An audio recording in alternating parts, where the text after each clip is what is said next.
Guys! So, for today's video, magkakaroon lang ako ng quick review dito sa bago naming washing machine na ginagamit. So,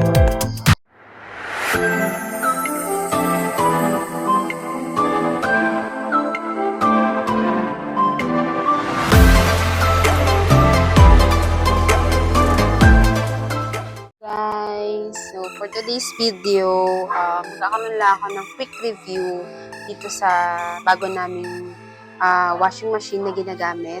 So, baka meron sa inyo na curious kung paano gumamit ng front load kasi before top load din yung ginagamit namin. Konting review lang ako and paano ba siya gamitin, ano ba yung mga specs niya, and magkano ba siya nabili. No? So, sa lahat ng mga na-canvas ko kasing front load na washing machine, ito yung pinaka-cheapest na nakita namin and maganda rin naman yung brand niya. So, yung brand na to is TCL. No, inverter na din siya. Then, yung pinaka-model niya is TWF65/P60. So, inanote ko na lang din sa video yung pinaka-model niya. Tapos, yung other specs ng product na to. So, yun nga, pretty mura. Nasa around 18,000 siya nabili. Send ko na lang yung link kung saan siya in-order. And sa mismong store siya ng TCL binili, guys. Dun, and naka-discount na dun. So, kung makikita nyo dito, guys, ito ay 7.5 kilo. Okay. Then, matipid din naman siya sa kuryente kasi mga 1 month ko na siyang nagagamit. And mababa lang din yung kuryente namin ngayon compared dun sa dati na mas ano daw, charot. Ayun, so, ganito siya, nag-work. Ay, ganito siya. May mga menus. Ayan, yung mga menus. Medyo nalapit ko yung camera para at least makita niyo siya. Ayan. Ayan. Please huwag nyo nang pansinin yung labahan natin kasi dyan natin nalagay sa labas yung laban para open yung area. No? So, share ko nila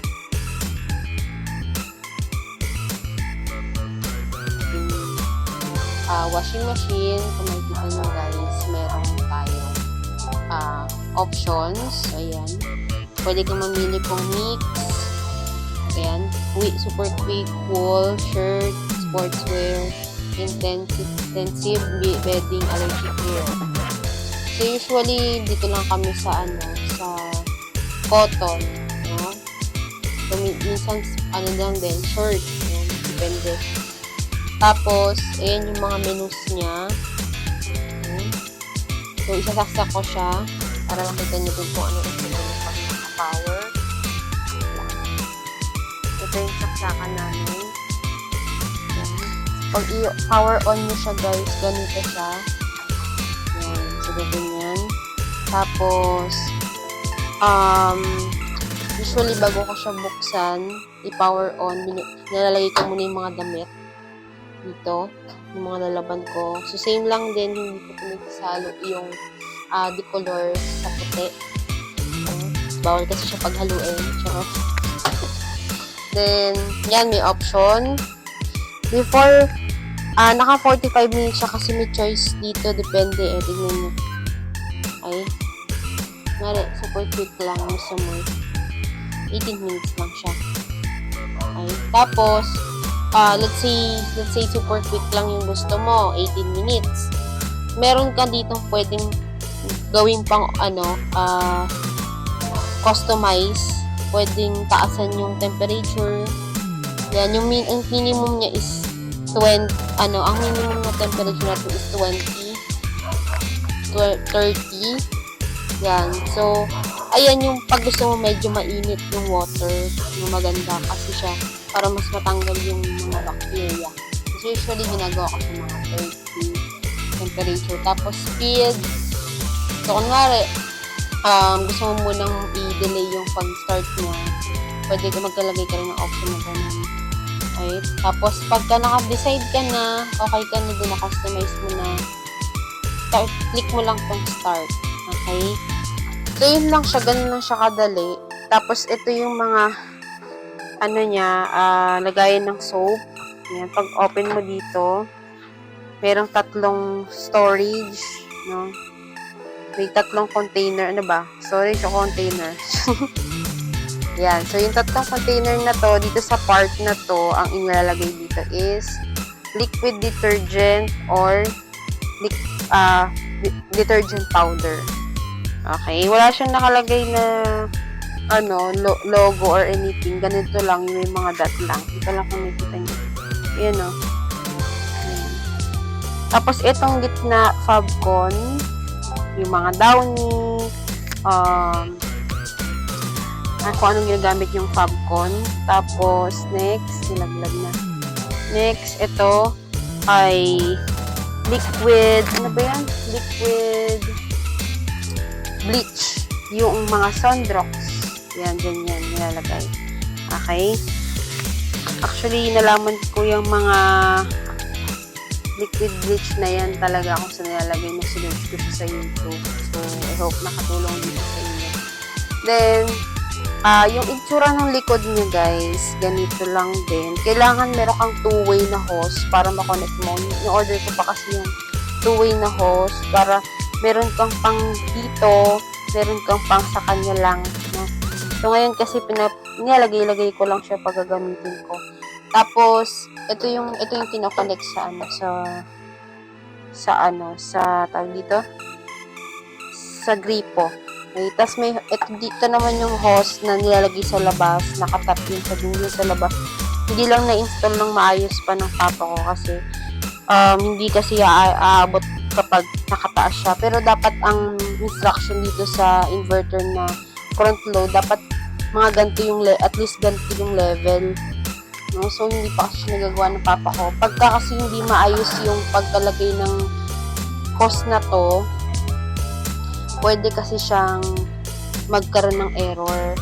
Okay? Nag-notify siya dito na error pagka hindi maayos yung ng hose. So, kasi kailangan maganda yung flow niya pagka ilalabas mo na yung mga tubig. Okay? Tapos, ito, maganda dito may safe shelf, may child lock siya. Nga nag-play ka na. I-hold mo lang tong dalawang button na to, itong temperature tsaka yung speed. Hold mo lang ng mga 3 seconds. Magkakaroon ng lock sign dito para sa child lock naman. Okay, tapos pag natapos na siyang maglaba, yan, tumutunog siya na parang phone. Ang cute ng tunog niya. Yun. Then, hindi siya super tag dito.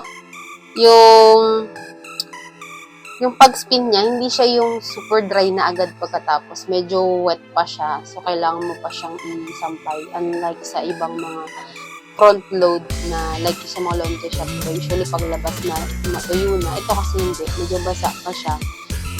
Nakalimutan ko lang yung tawag doon. Pero hindi siya yung fully dry after. Baga, need mo pa siya isampay. Pero, okay na rin siya. Goods na rin siya for us. Kasi,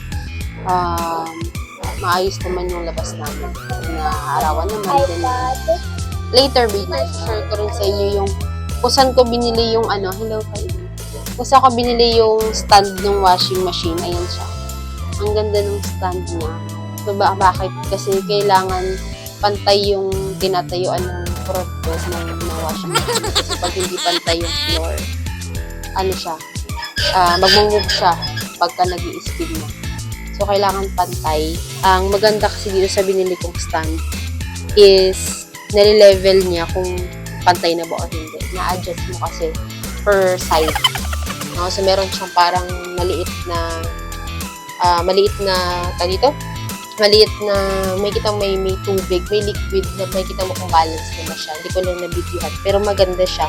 Send ko na lang yung link sa baba sa comment box natin para ma-add to cart na lang din siya. So far, satisfied naman ako. May isa na akong friend na hiningi niya yung link. No, nakita niya kasi. So yun, sinend ko lang din. Siguro chinek out na din niya. Maganda naman siya, maganda. Easy to install. Pwede mo rin to kasi gamitin for ref, kung ano yung mga kailangan mo pagpatuloy. Mama, open. So yun lang naman for today's video. Bye! Feel free to comment sa chat box kapag may tanong kayo about sa product.